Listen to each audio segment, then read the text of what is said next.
Right now जो online हैं, जो ब्रांचेस में मौजूद हैं, पिता तेरे वचन के द्वारा ये नरिश और ब्लेस्ड आशीषित किए जाएं खुदावन। तेरा वचन इनसे बात करे, इन्हें आशीषित कर, ब्लेस कर खुदावन। इनकी जिंदगियों के सारी स्ट्रेस को तू खत्म कर इस वचन के द्वारा। ये तेरे पीछे चलें खुदावन, तेरी आत्मा से भरे खुदावन। अजीब और अचंभी रीति के साथ उनकी जिंदगी में कार्य कर। प्रभु यीशु मसीह के पवित्र नाम में हम मांगते हैं, आमीन आमीन। Hallelujah. God bless you all. आज मेरा बिलीव है कि जब हम इस वचन को सुनेंगे तो खुदावंद का आत्मा, बहुतों को मैंने देखा है स्ट्रेस से फ्री होते हुए। ये स्पिरिट खास तौर पे मैं फॉरेन कंट्रीज में देख रहा हूँ। आई डोंट नो व्हाई, ये मुझे परमेश्वर का आत्मा दिखा रहा है। एक अजीब किस्म का स्ट्रेस जो कि होना नहीं चाहिए, लेकिन आप उससे फ्री हो सकते हैं। आज का वचन ध्यान से सुने, अपने जीवन में पवित्रताई का नियम बनाएं और आज ध्यान से इस वचन को सुने। बाइबल कहती है, यूहन्ना नबी की पुस्तक उसका 1 जब आप हम पढ़ते हैं तो उसमें लिखा है, यहोवा का वचन अमित्ते के पुत्र योना के पास पहुंचा। उठकर उस बड़े नगर नीनवे को जा और उसके विरुद्ध प्रचार कर, क्योंकि उसकी बुराई मेरी दृष्टि में बढ़ गई है। योना यहोवा के सम्मुख से तरशीश को भाग जाने के लिए उठा और याफा नगर में जाकर तरशीश जाने वाला एक जहाज पाकर भाड़ा देकर उसमें चढ़ गया।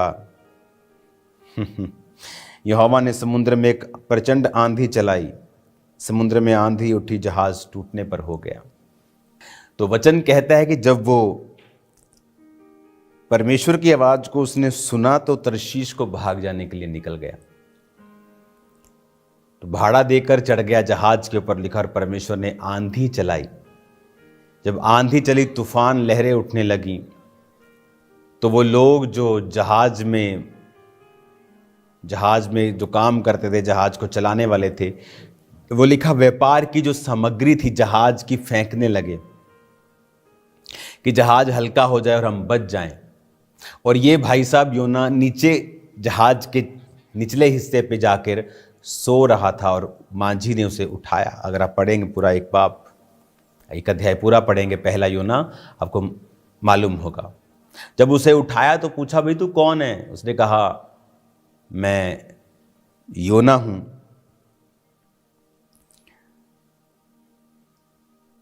मैं जल स्थल जिसने बनाया है उस परमेश्वर को मानता हूं। तो बातों बातों में उन्हें मालूम हुआ कि ये जो भाई साहब हैं ये परमेश्वर के सम्मुख से भाग आए हैं, तो ये मुसीबत इनकी वजह से हम पर पड़ी है।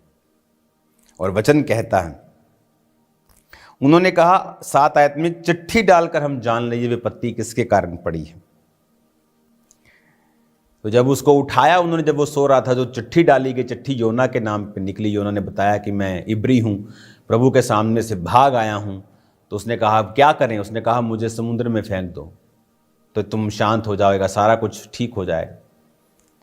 तो वो डरे पहले कि हम तुझे कैसे भेज दे भाई, तुझे परमेश्वर ने भेजा है। तो उन्होंने प्रार्थना की, प्रभु इसके खून का लेखा हमसे मत लेना, तू जान, तूने इसको भेजा था, तू ही अब सब कुछ कर रहा है। तो जब उन्होंने भेजा तो परमेश्वर ने एक मच्छ को, बाइबल कहती है, ठहराया था, बड़ी मछली को ठहराया था, व्हेल को ठहराया था, जो उसे निगल गई।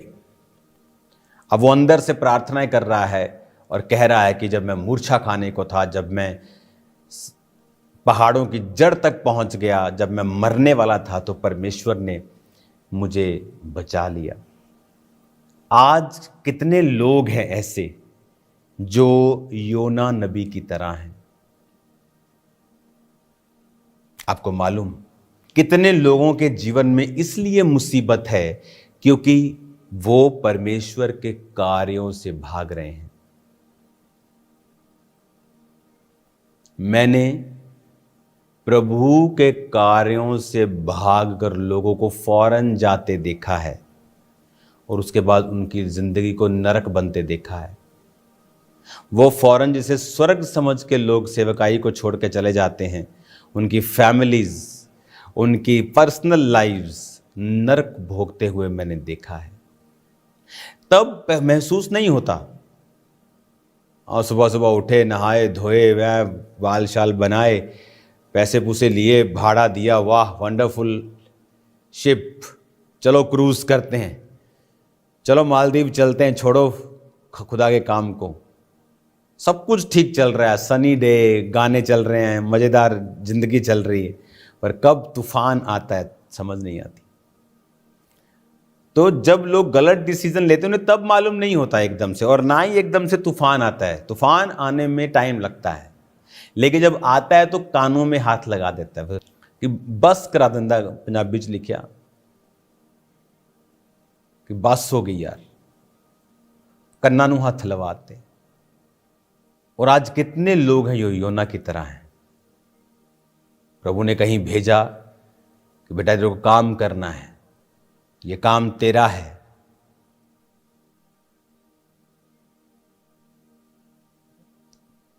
लेकिन हमें लगता है ओह कोई बात नहीं, कोई और कर लेगा, मुश्किल है, आए नहीं परमेश्वर वो कहाँ मन फिराएंगे, वो बड़े अजीब से लोग हैं, वो तू बड़ा दयालु है प्रभु, तू कौन सा उनको मारने वाला, मैं चला भी जाऊंगा तो नाश कर देना, तूने कौन सा नाश कर, तू बहुत दयालु है। बहाने मारे और भाग गया। आप नहीं जानते आज कितनी फैमिलीज ट्रबल्स में हैं, क्योंकि उनका एक योना भागा हुआ है। कितने लोगों की लाइफ में आज ट्रबल है, क्योंकि जो परमेश्वर उनको करने के लिए कहता है वो कर नहीं रहे, क्योंकि उसके पीछे एक बड़ा प्लान था। 3 दिन उसके मगरमच्छ उस व्हेल के मुंह में, जो भी खुदावंद ने जीव समुद्री ठहराया था उसके बीच से निकला, तो प्रचार करने लगा उस जगह जाके, छोटे बड़े सबको बोला ये देश पलट जाएगा। अगर आप 3 बाब पढ़ें, उसने कहा 40 दिन के अंदर नीनवे उलट दिया जाएगा। सब लोग डर गए, सब मन फिराने लगे, टाट ओढ़ने लगे। राजा तक बात पहुंची तो राजा भी थोड़ा सा समझदार निकला, उसने भी टाट ओढ़ लिया, राजकीय वस्त्र उतार दिए, सिंहासन से उतर गया। सबको बोला कोई बच्चा, कोई जानवर, कोई कुछ खाए पिएगा नहीं, सब फास्ट करेंगे, प्रार्थना करेंगे। सब फास्ट प्रार्थना करके अपने कुकर्मों से फिरने लगे। पता नहीं क्या क्या वो करते होंगे उस देश में, वैश्याओं के अड्डे होंगे राजा ने बंद करा दिए होंगे, कैसीनोज होंगे, जुए के अड्डे होंगे बंद करा दिए होंगे, बड़ी चीजें होंगी राजा ने बंद करा दी। उन 3 दिनों में मन फिरा लिया, सिस्टम चेंज कर दिए। और बाइबल कहती है जब परमेश्वर ने देखा कि वो मन को फिरा रहे हैं तो परमेश्वर ने अपने विचार को बदल लिया। देखिए, और पता उसमें कितने लोग थे, कितने लोग थे, ये 1,20,000 से अधिक मनुष्य, जानवर भी थे, उनके घरेलू पशु भी थे, लाखों जानें थी वहां पर। और ये आदमी भाग रहा था क्योंकि उसे डिस्कंफर्ट नहीं चाहिए था। आज लोगों को डिस्कंफर्ट नहीं चाहिए, लेकिन आप ये नहीं जानते कि अगर वो डिस्कंफर्ट आप सह लेते तो कितने लाखों लोग आपके द्वारा, चाहे वो काम डायरेक्ट हो चाहे इनडायरेक्ट हो, आशीष पाते।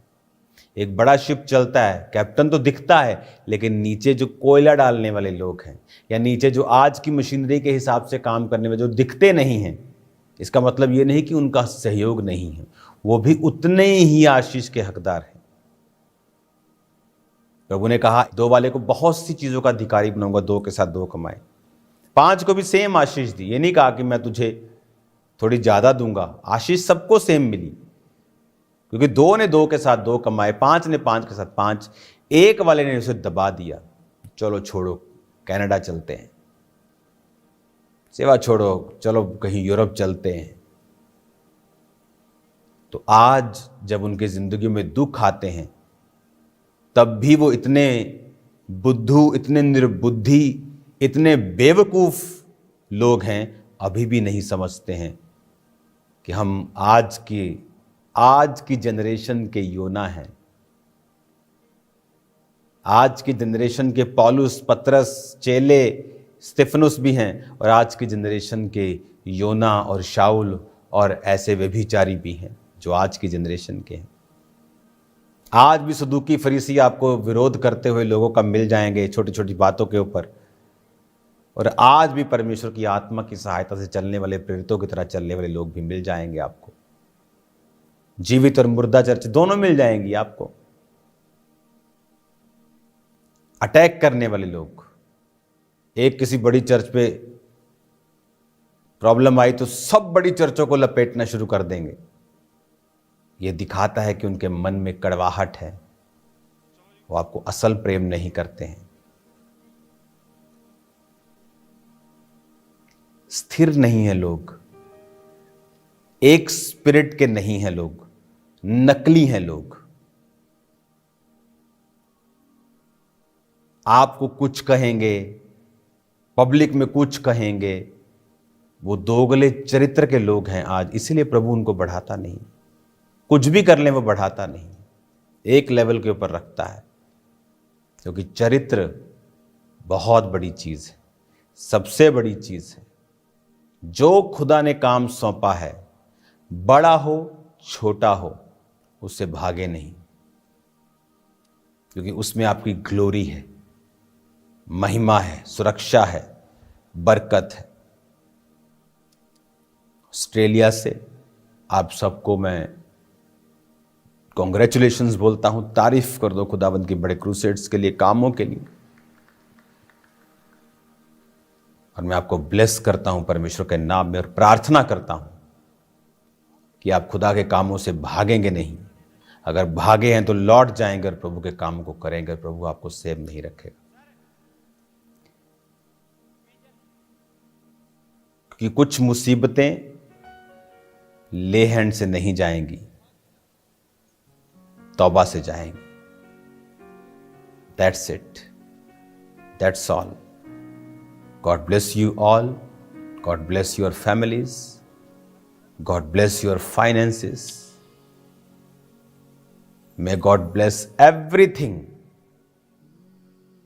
जो आपका है, विच कंसर्न्स यू। सब ब्लेस करे परमेश्वर, सब ब्लेस करे, वो आपको बढ़ाए, इज्जत बढ़ाए, ऊंचा करे। जो भी आपके साथ जुड़ा हुआ, वॉट एवर जो आपके साथ कनेक्टेड है, वो सब ब्लेस हो यीशु मसीह के नाम में। योना मत बने, खुदा का काम करें, आप सेव नहीं होंगे। बड़े घर बनने में समय लगता है, सेवा में धैर्य लगता है, पेशेंस लगता है। प्रभु आपके संग हो। अपनी आंखों को बंद करें, हाथों को उठाएं। यहोवा परमेश्वर आपको ब्लेस करे, आपकी हदों को बढ़ाए और आपको सेम न रहने दे। सब बीमार चंगे हों, दुष्ट आत्माओं के रोगी शिफा पाएं, यीशु के नाम में आमीन।